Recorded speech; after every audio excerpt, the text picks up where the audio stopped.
नमस्कार दोस्तों, मैं डॉक्टर पीयूष तिवारी और आज हम बात करेंगे केराटोकोनस डिजीज के बारे में, कुछ ऐसे क्वेश्चंस के बारे में जो जनरली पेशेंट्स बहुत ज़्यादा कॉमनली हमसे पूछते हैं। स्टार्ट करते हैं सबसे पहले क्वेश्चन से कि जी ये डिजीज क्या है एंड केराटोकोनस कैसे होती है। केराटोकोनस आपकी आंख में एक बल्जिंग की डिजीज है जिसमें कि आपकी आंख एक नॉर्मल कर्वेचर को छोड़ के सामने की तरफ बल्ज करने लग जाती है और इसी की वजह से आपकी आंख में एस्टिग्मेटिज्म यानी कि सिलेंड्रिकल पावर बढ़ने लगता है। अब देखिए, समझते हैं कि डिजीज क्यों होती है और इसके सिम्टम्स क्या है। डिजीज होने का सबसे इंपॉर्टेंट कॉज है जेनेटिक, और जेनेटिक से मेरा मतलब ये नहीं है कि आपके पेरेंट्स या ग्रैंड पेरेंट्स में ये था डिजीज तो आपको भी हो गया। इसके अलावा कुछ एनवायरमेंटल फैक्टर्स भी होते हैं जो इस डिजीज को कंट्रीब्यूट करते हैं। सबसे इंपॉर्टेंट होता है उसमें आई रबिंग यानी आंखों को रगड़ना। आंखों को रगड़ने से आपकी आंख का जो टेम्पररी शेप है वो थोड़ा सा डिस्टॉर्ट हो जाता है और कंसिस्टेंटली रगड़ने की वजह से वो शेप का डिस्टॉर्शन परमानेंट हो जाता है।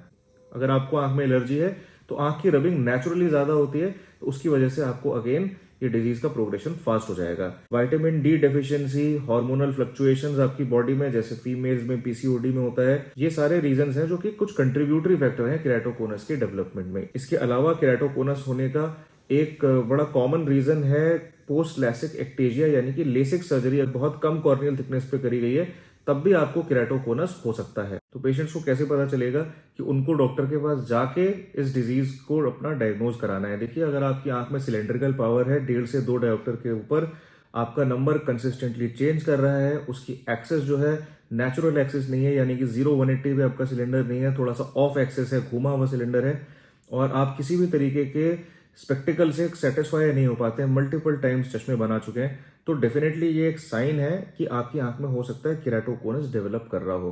अब क्वेश्चन उठता है कि क्या हम एक नॉर्मल ऑप्टिकल शॉप में जाके इस डिजीज की डायग्नोसिस करा सकते हैं? तो बिल्कुल नहीं करा सकते। इसके लिए एक स्पेशल स्कैनर्स होते हैं जिसको टोपोग्राफी कहते हैं, और टोपोग्राफी करने के बाद ही इस डिजीज का पता चलेगा। अदरवाइज नॉर्मल जो ऑटो रिफ्रैक्टर स्कैनर जो होते हैं उसमें खाली आपकी आंख का सिलेंड्रिकल नंबर पता चलता है, कर्वेचर के बारे में कोई इन्फॉर्मेशन नहीं होती। तो आपको एक्चुअली एक डॉक्टर के पास ही जाना पड़ेगा।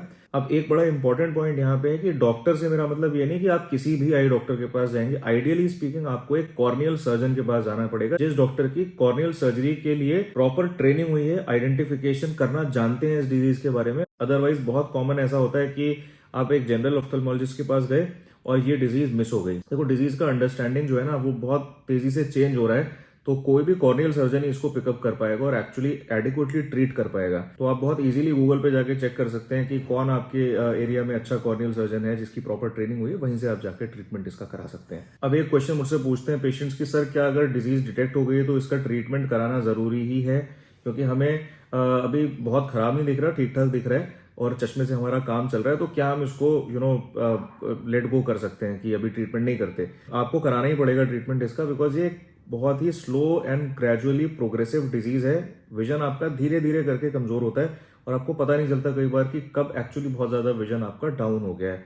इसलिए ट्रीटमेंट तो इसका कराना पड़ेगा। अब वो मेडिकल ट्रीटमेंट है, सर्जिकल ट्रीटमेंट है, ये आपके डॉक्टर डिसाइड करेंगे। अब बात करेंगे इसके ट्रीटमेंट ऑप्शंस के बारे में, क्या क्या ट्रीटमेंट ऑप्शंस हमारे पास हैं और इस डिजीज का वर्कअप कैसे किया जाता है। देखिए, अगर ये डिजीज आपको डिटेक्ट हुई है तो सबसे पहले हम लोग इसका इवेल्युएशन करते हैं कि why this disease is actually happening. तो उसके वर्कअप में हमारे दो सबसे इंपॉर्टेंट टेस्ट हैं। एक तो आपका सीरम विटामिन डी लेवल और आपका पीसीओडी को रूल आउट करने के लिए गायनेकोलॉजिस्ट का कंसल्ट। इसके अलावा अगर आपको आंख में इचिंग रहती है, ऑक्यूलर एलर्जी है या फिर आपको एस्थमा है, तो ऐसे केसेस में हम सीरम आईजीई लेवल्स भी कराते हैं और एलर्जी के लिए भी ट्रीटमेंट आपको दिया जाता है।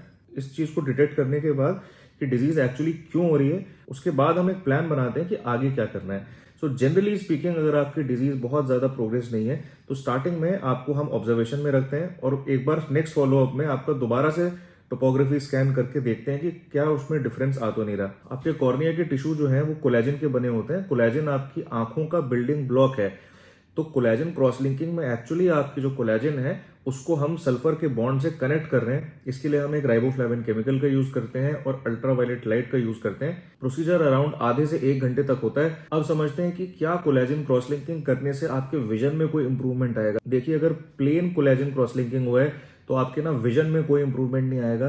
कोलेजन क्रॉस लिंकिंग सिर्फ इस डिजीज को हॉल्ट करने का यानी कि स्टॉप करने का तरीका है। अगर हम खाली स्टॉप करने के लिए प्रोसीजर कर रहे हैं तो इसको इंप्रूव करने के लिए क्या कर सकते हैं? विजन को इम्प्रूव करने के बहुत सारे तरीके हैं केराटोकोनस में।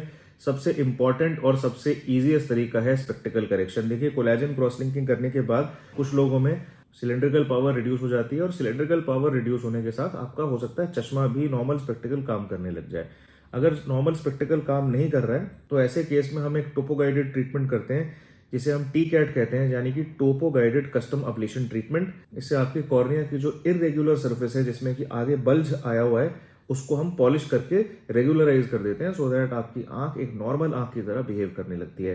अब देखिए, कुछ केसेस में ये पॉसिबल नहीं होता। अगर आपका कॉर्निया इतना ज्यादा थिन है कि उसमें टी कैट प्रोसीजर नहीं हो सकता, तब हम आपको ऑप्शन देते हैं स्क्लेरल लेंस। स्क्लेरल लेंस आपकी आंख के ऊपर लगाया जाता है जो कि एक हार्ड लेंस होता है। तो जो भी आपकी आंख में इरेगुलरिटी है उसके ऊपर वो एक कोटिंग बना देता है और उस इरेगुलरिटी को वो कंप्लीटली एलिमिनेट कर देता है। और स्क्लेरल लेंस भी आपके नहीं लगाए जा सकते। तब उस केस में हम कंसिडर करते हैं इंटैक्स लगाने का। इंटैक्स एक एक्रिलिक रिंग होती है जो कि आपकी आंख के स्ट्रोमा में डाली जाती है, बिल्कुल उसके बीचों बीच, सो दैट वो टेंशन क्रिएट करती है और उस टेंशन से आपकी कॉर्निया का जो सिलेंड्रिकल पावर है वो रिड्यूस कर दिया जाता है। कई पेशेंट्स खाली इंटैक्स के बाद ही बहुत ज्यादा अच्छा फील करते हैं और इंटैक्स के बाद कॉन्टैक्ट लेंस यानी कि स्क्लेरल कॉन्टैक्ट लेंस की भी फिटिंग बहुत अच्छी होने लगती है। अब समझते हैं कि अगर ये सारी टेक्निक आपकी आंख में नहीं करी जा सकती तब क्या किया जाता है। तब आपके पास देखिए बेसिकली दो ही ऑप्शन बचते हैं। एक होता है इम्प्लांटेबल कॉन्टैक्ट लेंस या फिर रिफ्रैक्टिव लेंस एक्सचेंज, जिसमें आपकी आंख का नेचुरल लेंस को हटा के एक हम आर्टिफिशियल लेंस परमानेंटली आंख के अंदर इम्प्लांट कर देते हैं। ये है विजुअल रिहेबिलिटेशन की टेक्निक्स।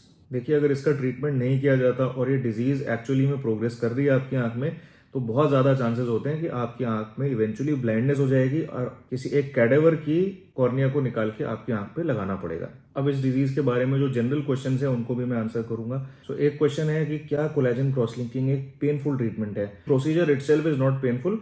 आफ्टर द सर्जरी जब आपकी आंख से एनेस्थेसिया का इफेक्ट जाने लगता है तब यस आपको थोड़ा पेन होता है और 1 से 2 दिन के लिए आपको काफी जलन, चुभन, पेन, हेवीनेस आंख के अंदर, ये सारी चीजें नेचुरली लग सकती हैं। और मैं हमेशा रिकमेंड करता हूं अपने पेशेंट्स को कि आप एटलीस्ट 7 to 10 डेज का गैप ले लीजिए अपने वर्क से। पेन को मैनेज करने के लिए हम लोग आपको पेन किलर्स देते हैं। अब बात करेंगे प्रेगनेंसी और केराटोकोनस के बारे में।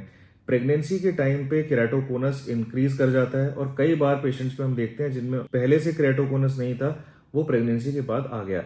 तो अगर आप प्रेगनेंसी प्लान कर रहे हैं और आपकी आंख में केराटोकोनस है तो डेफिनेटली आपको पहले ही ट्रीटमेंट कराना चाहिए, एटलीस्ट 6 मंथ्स पहले। अब बात करेंगे इस डिजीज के ट्रीटमेंट के कॉस्ट के बारे में। देखिए, अगर सिर्फ कोलेजन क्रॉस लिंकिंग करी जाती है तो जनरली उसकी कॉस्ट 55 से 65,000 होती है दोनों आईज के लिए। अगर हम इसमें टी कैट प्रोसीजर भी ऐड करते हैं तो इसमें 45 से 55,000 का खर्चा है दोनों आंखों के लिए। देखिए, अगर हम बात करें इंटैक्स की तो इसमें जनरली खर्चा डिपेंडिंग अपॉन हमें कितना कस्टमाइजेशन करना है आपकी आंख में। स्क्लेरल लेंस की बात करें तो जनरली 45 से 50,000 के बीच में आपको एक स्क्लेरल लेंस कॉस्ट करेगा और जनरली एक स्क्लेरल लेंस की लाइफ अराउंड 5 to 6 ईयर्स होती है। अगर आपके पास डाउट्स हैं, क्वेश्चंस हैं, क्वेरीज हैं तो स्क्रीन पर दिए हुए नंबर से आप मुझे कांटेक्ट कर सकते हैं, कॉल कर सकते हैं और मुझसे बात कर सकते हैं। वीडियो अच्छा लगा हो तो लाइक, शेयर एंड सब्सक्राइब करें and thank you for showing support. मैं ऐसे ही इन्फॉर्मेटिव वीडियोस आपके लिए डालता रहूंगा। Thank you for watching.